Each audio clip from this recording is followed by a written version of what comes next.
Hey, we should be live. Back. We're working on Beluna again. Took my break after the last one. I'm back on the same day if you're watching this on Twitch and watching in the VODs, then it will have been a different day because I only upload each piece. I took a break so I could refresh myself, and then I came back. I counted all the cards. We are at 189 cards for Beluna. So she only needs 129 cuts, and there are going to be a few things that are going to be pretty easy to take off the list, I feel like. So I figured we'd take an hour roughly, go over her list a few times, see what can come out relatively easily. Oh. So I had forgotten to add in the land ramp cards from a bunch of sets, so actually, come to think of it, should be 190 because I don't have three visits on the list either. That should definitely be on there also. So let's bring it up to 190. Portal, three kingdoms, and three visits.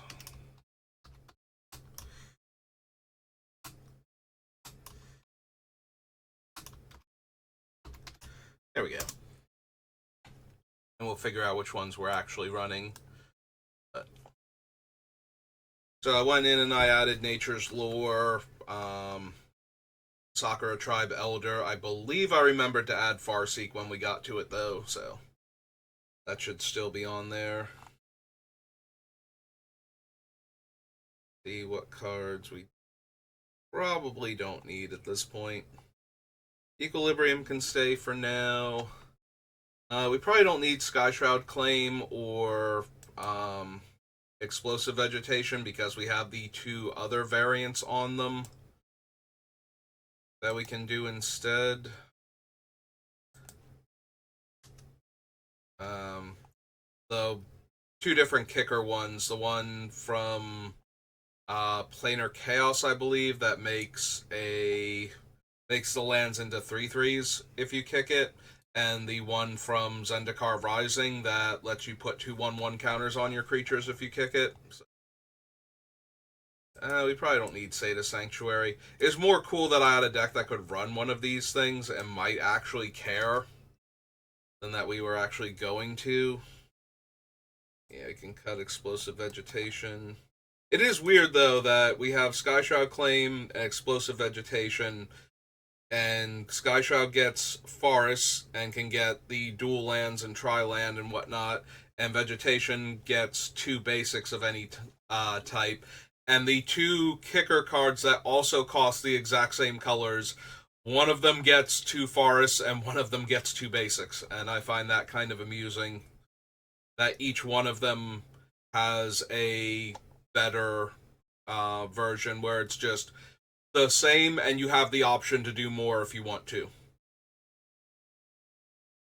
Which actually does fulfill my more stringent requirements when I say strictly better. Because Magic has so many corner case scenarios, I prefer the instead of strictly better, because I don't think they are literally strictly better. It's usually overall better, or in the grand scheme of things better. You know, it's like most cards where you get better stats or lower casting cost or anything. There are cards in Magic that care enough about specific things that probably won't come up because you're not going to run into these cards, but it's like you could have a 1 mana 2/2 with a drawback or a 1 mana 3/2 with the same drawback. The 3/2 is better, but there are also cards that won't let creatures with power 3 or greater untap. So, in those scenarios, you would actually want the 2 power creature while it's not being locked down because you could use it more. And there's things like that for almost everything. There are cards that counter certain casting costs. So that shaving a mana off of the spell actually leaves it vulnerable to certain spells that can counter them based on their casting cost. And there are cards that benefit you if it has a higher casting cost. So strictly better is a term that I don't really use because it almost never actually literally is strictly better. It's just better overall than the previous one because the corner cases where it's worse are not such a detriment that I would not prefer to have the better one until the corner case stops being corner case and becomes the default, which can sometimes happen in a shifting meta if it becomes, you know, like if everything is a problem at this power range, then we put in cards that hate on that power specifically and are cheaper and more efficient, and all of a sudden it's not a corner case anymore. The other one is actually better because it's dodging these random removal spells or uh, big lockdown cards or whatever.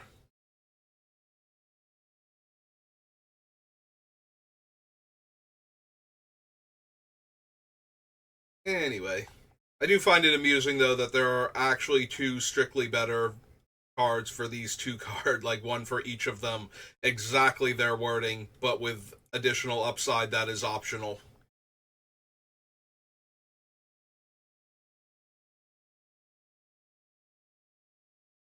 We probably don't need Crystal Shard, honestly. I think we can go ahead and cut that.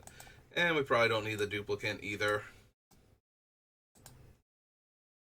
Yeah, we have cheaper interaction that kills more permanent types, and we have Karn on the list, and he can handle the things that duplicate would be dealing with.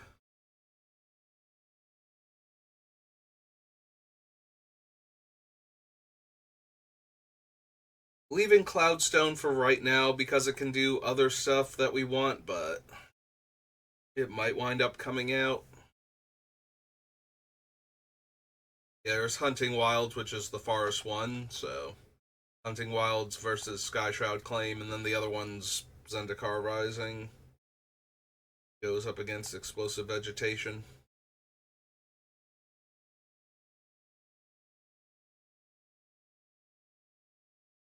We might wind up cutting Intet.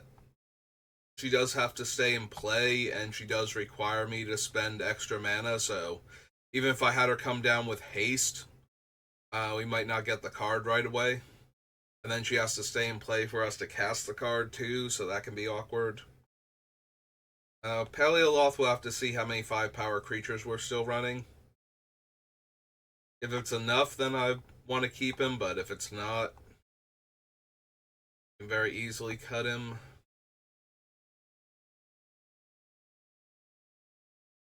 Yeah, we have a few too many comes into play effects, I think, for Torpor Orb still. Even with the duplicate cut, I think there's like 8 or 10 of them. And some of them are like things that we actually will be running in this deck as they care if like a creature with an adventure comes into play or something. Or if a creature comes into play if it entered from outside the game or was cast from outside the game type of thing. Um, leave Electromancer for now. We'll leave Gutter Snipe. Relic definitely for now. Ascendancy is fine as long as we have enough 4+ power creatures. Shaman is fine, but not amazing. We might wind up cutting him. A lot of our creatures are randomly 4+ power, though, which is why I have all these cards that care about such things. Temur Sabertooth lets us rebuy one of our creatures while making the cat obnoxious, so there's Vastwood Surge.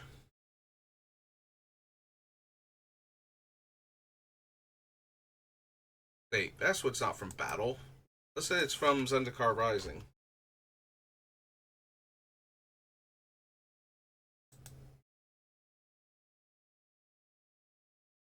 Yeah, I accidentally put it on this one. Okay, that's what I did.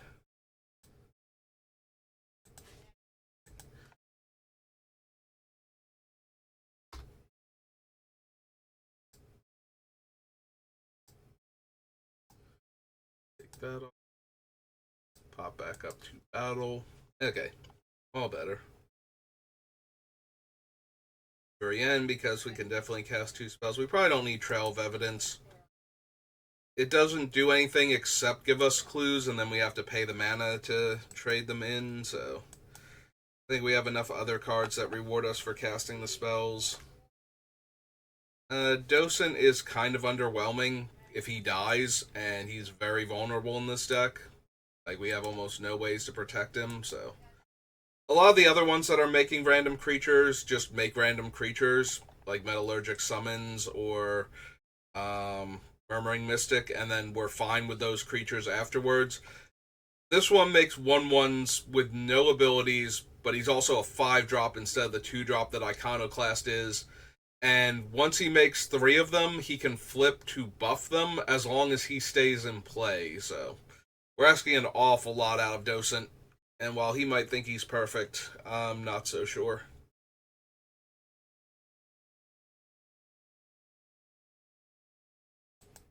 Yeah, I don't think we actually need Brawl's expertise.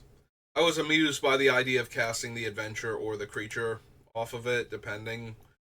But yeah, we don't actually need it.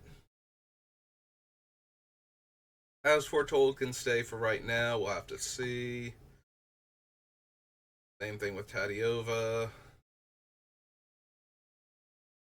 And Niv can stay for right now. Guardian Project can stay for right now. We have the actual adventure cards and the things that care about them. We might wind up cutting the things like Curious Pair because they're just very underwhelming. We only have a couple cards that care about food anyway. And we wind up cutting that one too, I think. The Wolf.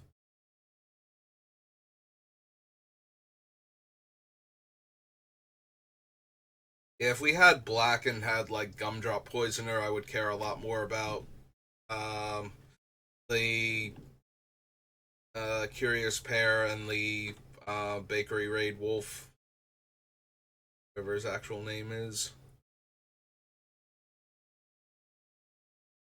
We're leaving in the Foretell cards, I think, but we can probably get rid of Quake Bringer.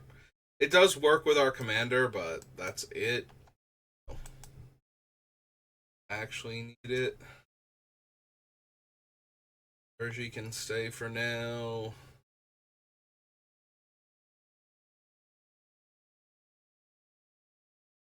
And Nasari's fine. Like, he works very well with the rest of the deck and what it cares about. Uvilda, on the other hand, they do not, but fine, I'm sure. Grazilix technically works. Instrument of the God, or yeah, Instrument of the Bards, not so much. That was definitely a we just started building the deck, and technically this card might work kind of pickup, which, because it's always alphabetically first, Adventures in the Forgotten Realms has a very strong chance of things like that happening.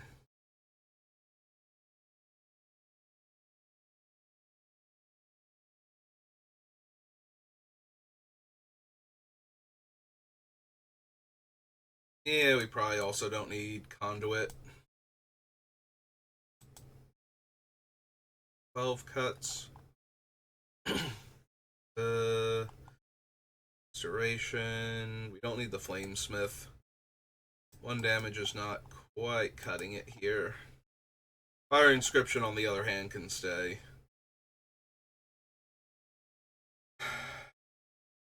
Probably don't need Gandalf.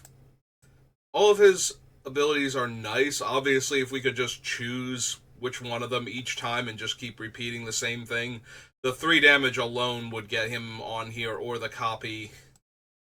Like, we would absolutely love either of those, but since we have to choose each time, probably not. Also, the Storm is kind of underwhelming at 6 mana. Go ahead and cut that. We have enough other stuff that's copying our things that I don't think we need that. Speaking of which, Chancellor of Tales. Of Otter, Extraordinary Journey. Yeah, I feel like we gotta go over all the adventures and get rid of a bunch of them that aren't doing anything particularly impressive, but since they are the main focus of the deck, I don't just want to cut them out of hand. I'm gonna take a good look at all of them.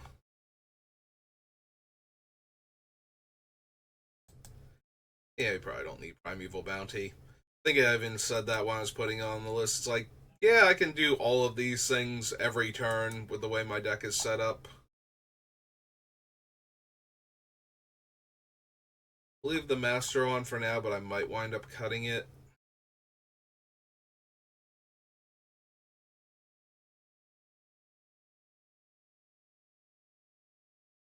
I think guys will at suspend 4 is just not realistic.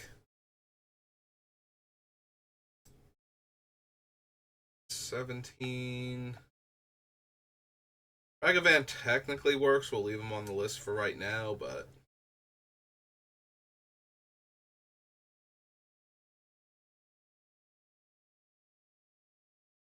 venture stuff.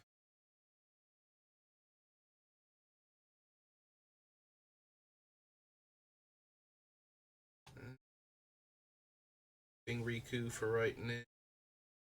Scavenging Ooze, Extortionist. Oh man, it's Fiercer Guardianship. I didn't even notice that. It's better Fierce Guardianship.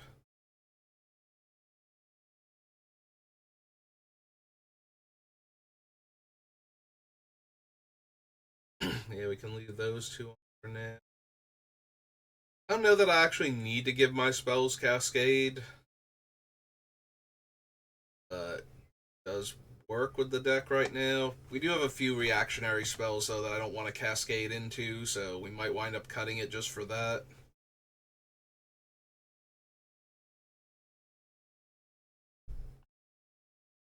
Exchange birds.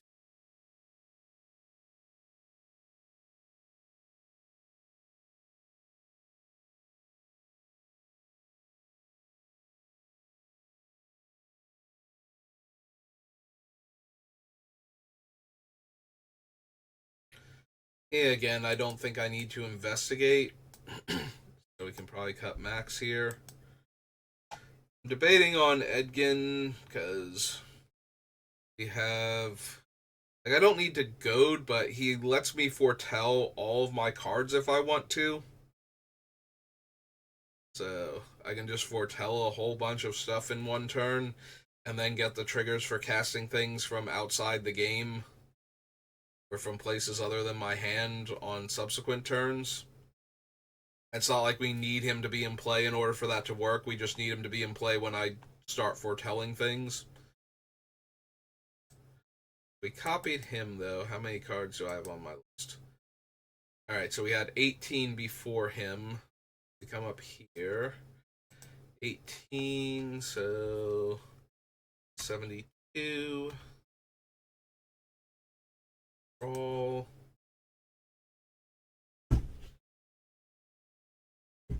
Alright.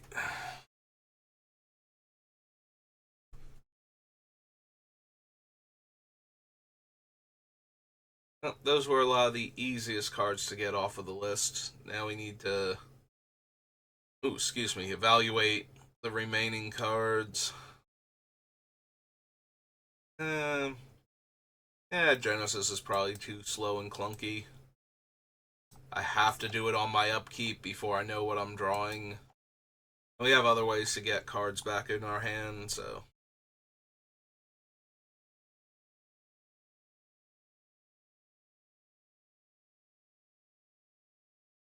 Alright, let's go cut Genesis, but I want to actually look at the power of our creatures overall, so we get Genesis off the list. Have very many creatures beforehand. Down to where creatures start getting good. 2, 4, 1, 1, 2, 1, 2.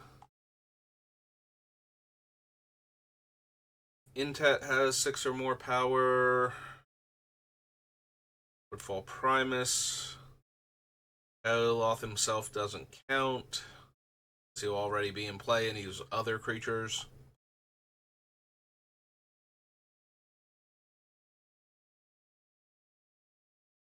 Nope. Shaman's not big enough. Sabretooth's not big enough. Durian. Real quick, we're at Metallurgic Summons. Paleoloth needs cast or comes into play.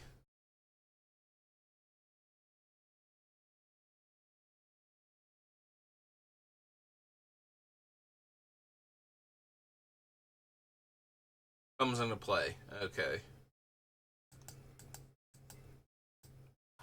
That does help a little bit because every time we cast a 5-drop spell, like non-creature spell with Metallurgic Summons or Shark Typhoon in play. I think Metallurgic Summons is instant and sorcery, but when we cast them, if they're 5-drops or more, we would trigger the Paleoloth, so that technically works. We have 2 natural so far. If Mizzet works, Bone Crusher now. The Beanstalk Giant will work because we're ramping almost exclusively with land, so it's going to be a 5/5 almost every single time we have enough mana to cast it. Or bigger. Lovestruck Beast works.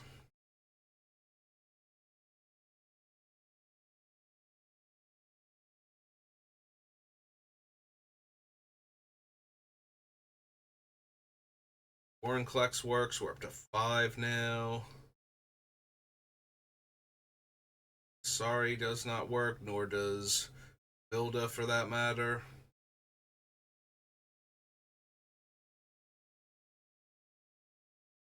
Ringleaf Avenger works. Pika works. Rest does not.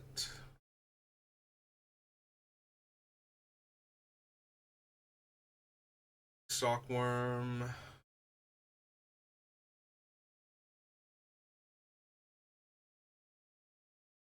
Fox.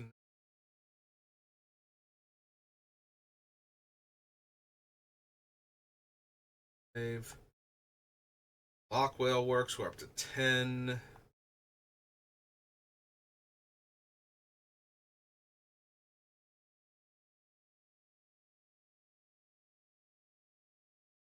$11 with the Vanguard. Two-headed Hunter is 12.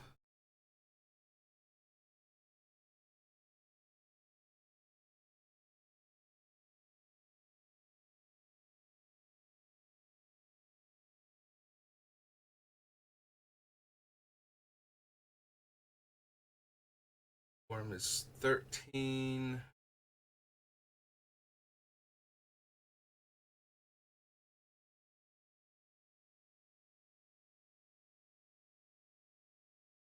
Sapphire's 14. Sword Coast is 15.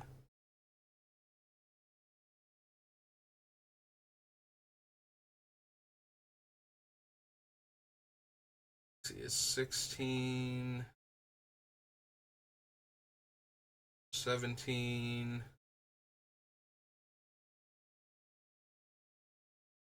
18.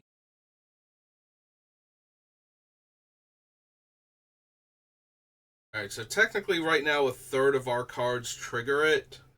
The biggest problem with this is that we do not have room for a third of our cards to be those cards, though. We're going to lose a bunch of stuff off of that list on top of all the other things.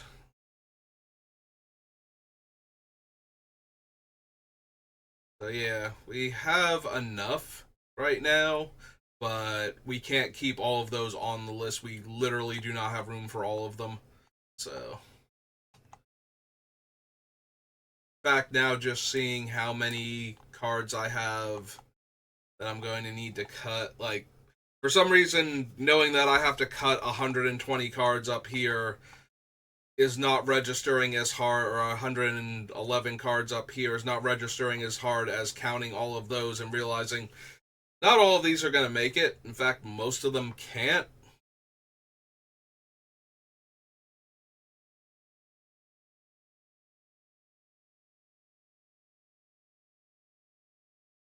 Alright, so we need to lose a bunch of the like more medium adventure cards, I think, in order to make room for all the other ones. So Eldraine, and we start cutting things out from the various Eldraine sets.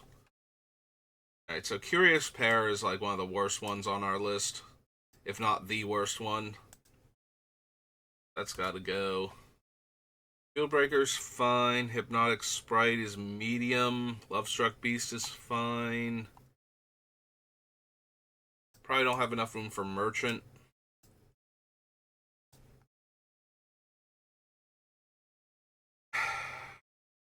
Rosethorn might have to go. I do like how Rosethorn ramps us, but we need to already have Lucky Clover and the other thing out. And we also get ramped by the Giant and the Young Red Dragon, both making us treasure, so we're probably safe to cut Rosethorn Acolyte too. Sorry, Rosethorn.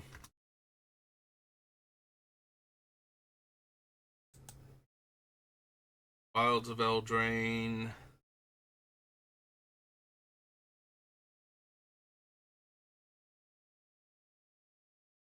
Like, Elusive Otter itself is so terrible, but the actual adventure is decently strong, so I kind of want to keep that.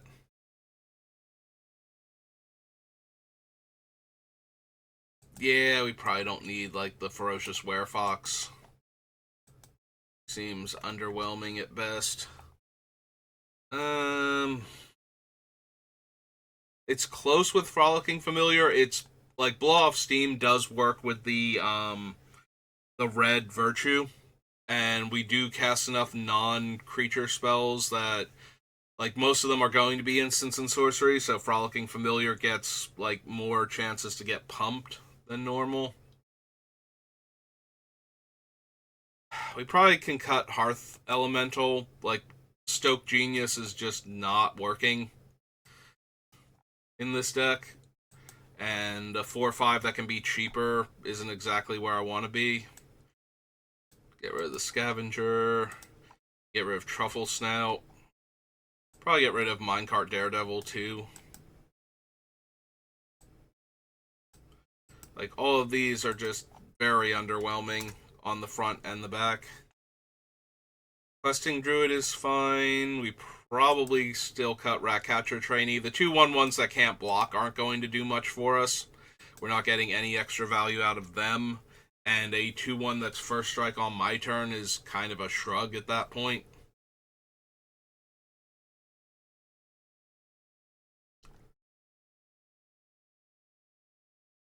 Tempest Heart can stay for now. Two-Headed Hunter can stay for now. Vantress Transmuter is kind of underwhelming. Like, it's a 4-mana 3/4, so we're running it almost entirely on the back of its ability to turn a creature into a 1/1 without getting rid of the abilities on it, and I'm not really feeling that.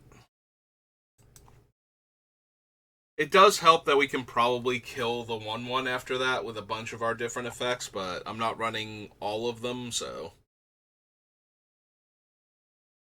that could like deal damage. So we have like Stomp, Blow Off Steam, and Embereth Blaze.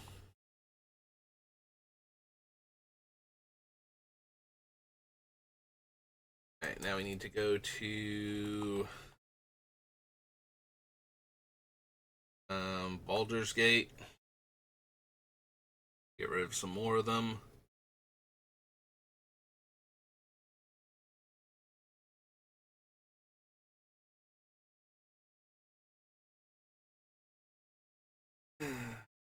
Yeah, we can probably cut the Ettercap here. That just seems not good.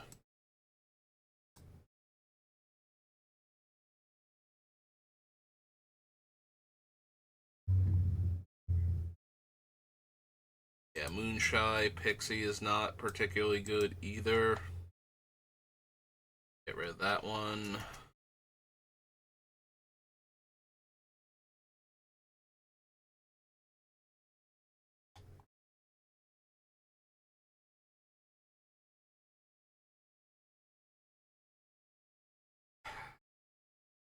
Two-handed axe is kind of underwhelming. That can go.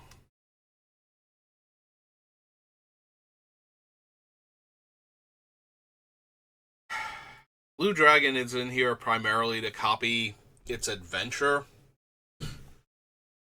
It's not a particularly like a 5 mana 3/3 is kind of terrible, but we have multiple ways to copy the adventure, and getting to scry one, draw one 3 times in a row, a lot more powerful than some of the other adventure options I have. I think we're gonna stick with that right now, anyway. Okay, copy deflect. SWAT. How many things did I cut? 13. All right. 58. Clear all.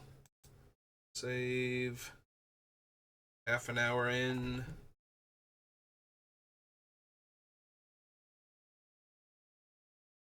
Let's head to the bottom and work our way up this time. Still fine. Thing. So Exchange of Words' primary function is that my adventure creatures are medium when they're in play. So stealing the text box of better creatures, probably worthwhile. That being said, we barely have enough room for all the adventure creatures, so I think we need to cut cards that are trying to make them slightly less awful, that aren't like guaranteed to do so.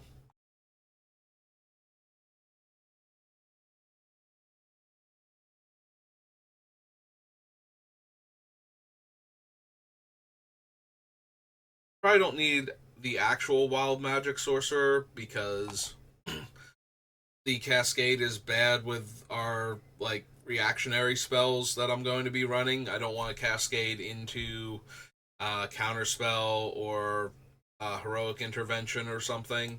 And we have other like much easier ways to cast and reward ourselves for casting cards from places other than our hand. So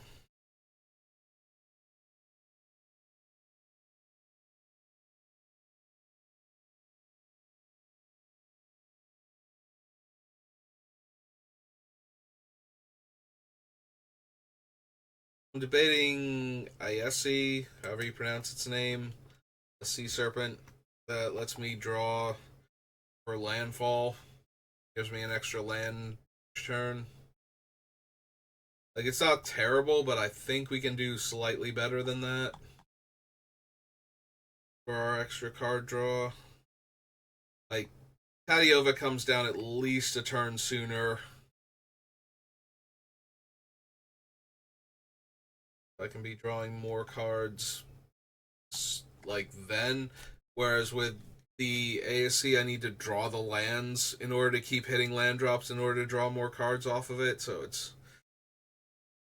I'm looking for things I can cut, and I think that's going to wind up being one of them, but we'll have to see. I have so little room for things right now.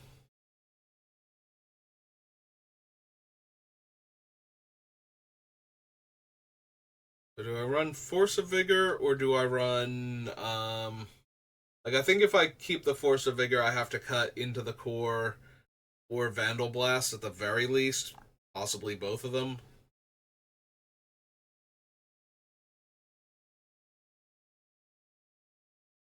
I feel like the Master of Predicaments is more a cute trick than anything else.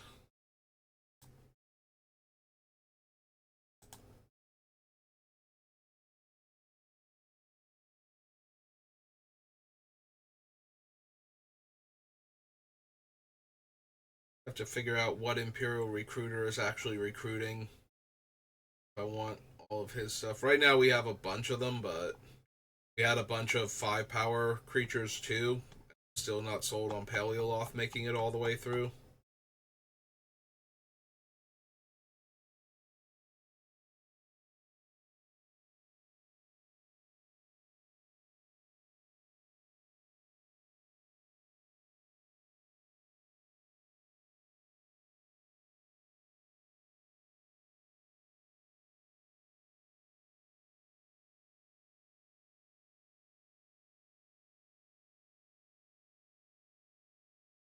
feel like Entish Restoration gets to stay for right now because most of my creatures, like I have a large number of 4+ power creatures, including our commander.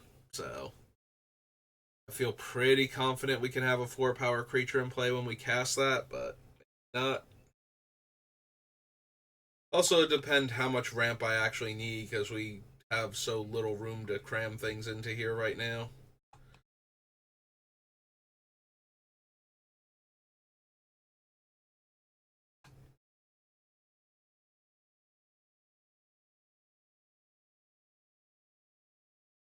I'm debating on Geist Flame Reservoir. Like I have to cast this, then cast a bunch of stuff, then I can remove the counters to kill a thing. It's not amazing, but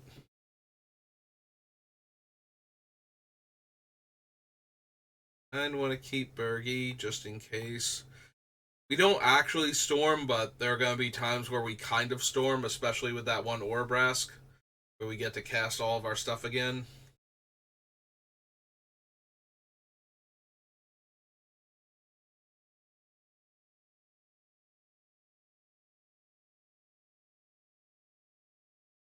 I am debating Hypnotic Sprite. It can only counter smaller spells, which is not terrible. And it's a 2 mana 2/1 flyer, which is also not terrible, but neither side is particularly great. That's true for a bunch of the cards we're running, though, so right now it gets to stay on by virtue of being an adventure card.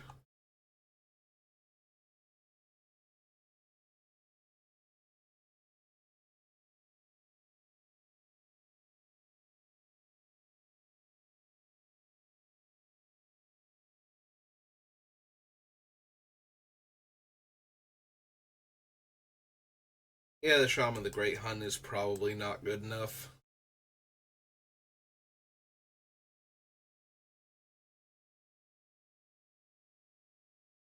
C is fine for right now.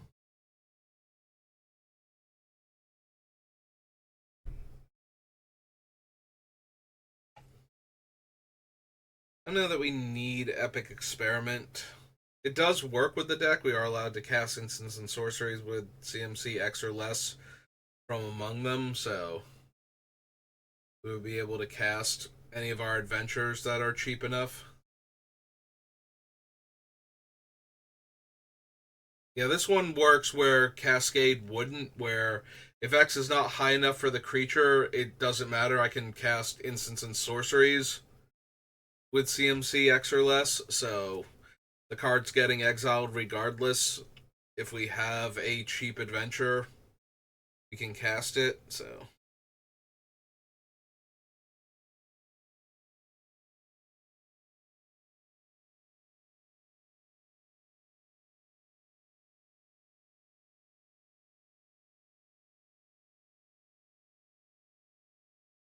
I feel so much like I'm gonna wind up cutting Intet that I'm just gonna cut Intet. Like, we do not have room for most of the cards on this list, so we need to get rid of some things. And I feel every time I see Intet, it's like she's not going to connect the first time, or I'm not going to get the card the first time, one or the other. And then after that, maybe. We're trying really hard to make a mediocre card work. And that's where I feel like we're at with Intet. That's going to be mediocre, so. 3, 4, that's 5. 5 cards we've cut now. Goes back to the top.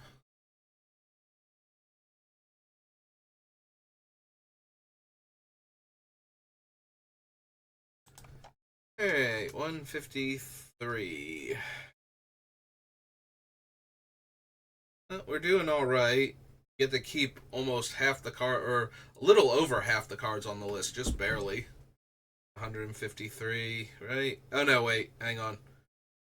Need to get down to 120 before that's true. Never mind. I can't math. This is why I have a math fail emote.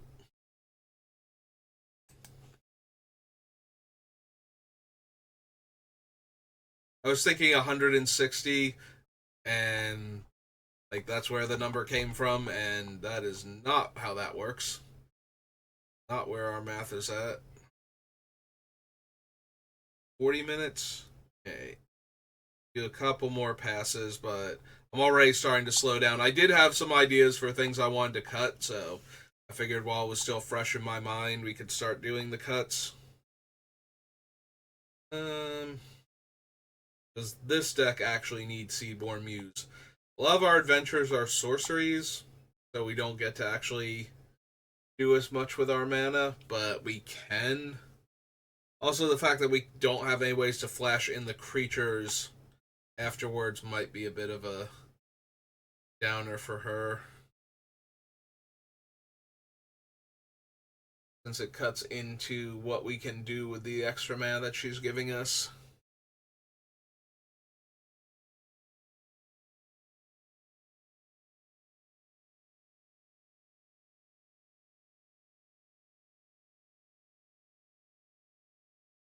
With all the other land rampers at 2 and 4, I don't think we actually need Kodama's Reach.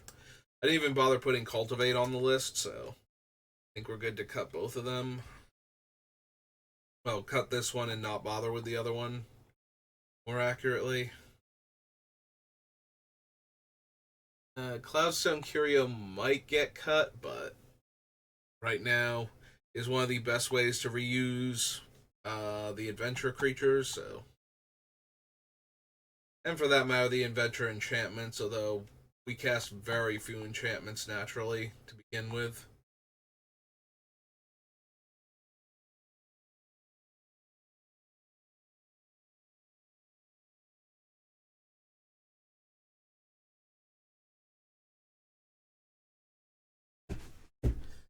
I'm gonna be sad when we lose like cast through time, because this is the first deck where I've ever been like, yes, this actually does the thing I want it to do, and it'd be really cool.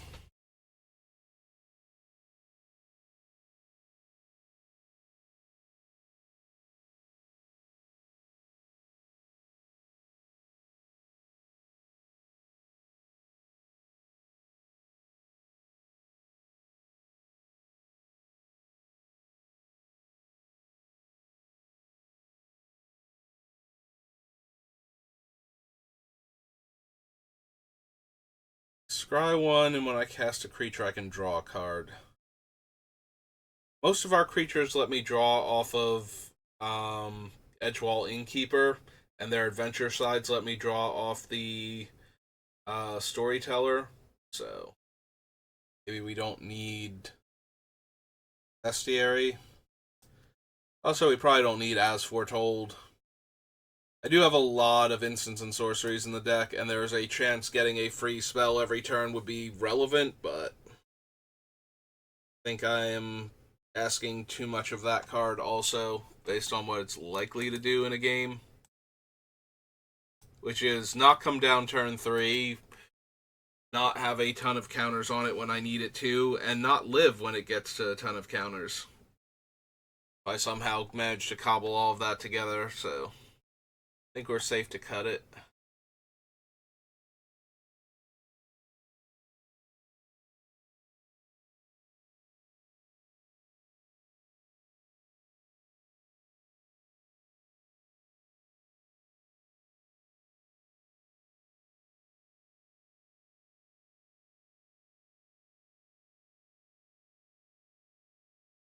Yeah, I like the Great Henge, but I don't think we need it.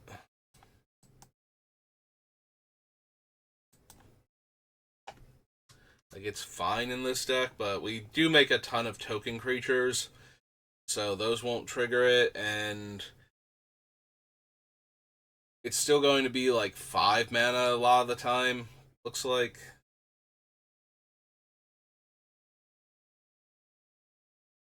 Like, it's all okay, and I would definitely run it if we had room, but I don't think we're going to have room. We probably don't have room for Behold either as a one-shot card draw. We can leave in Epiphany. It's a good, by the way, I just won the game card now that we're at this point, so. It's not like we don't have ways to get it back and recast if it gets countered and winds up in the graveyard. It's 5 cards now. Excuse me.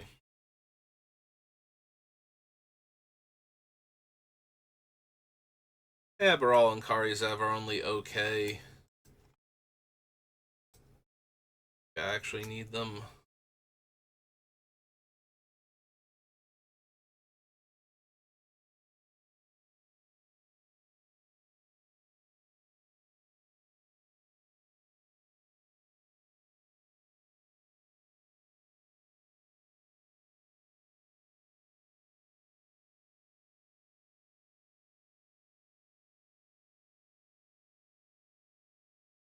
Part of me that feels like the Tempest Heart might be able to go. Like, the adventure side of him is not particularly good. And the other side of him is a 4 mana 3/4 trampler that gets counters from time to time. I can see cutting him. We'll leave him on the list for right now, but it's getting a lot closer being able to get rid of him. We probably don't need Sylvan Tutor and Worldly Tutor, and obviously I'd rather run the instant.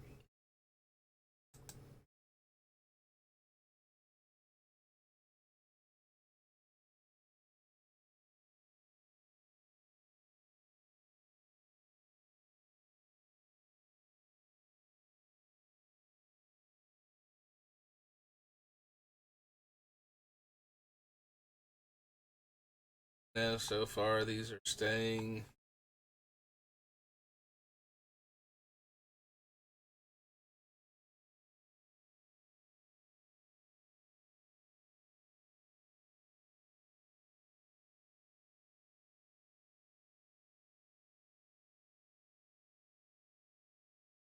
Riku can stay for now, but it's close. The 5 mana 2/2 that has a ton of upside and used to be one of the strongest commanders from the commander sets.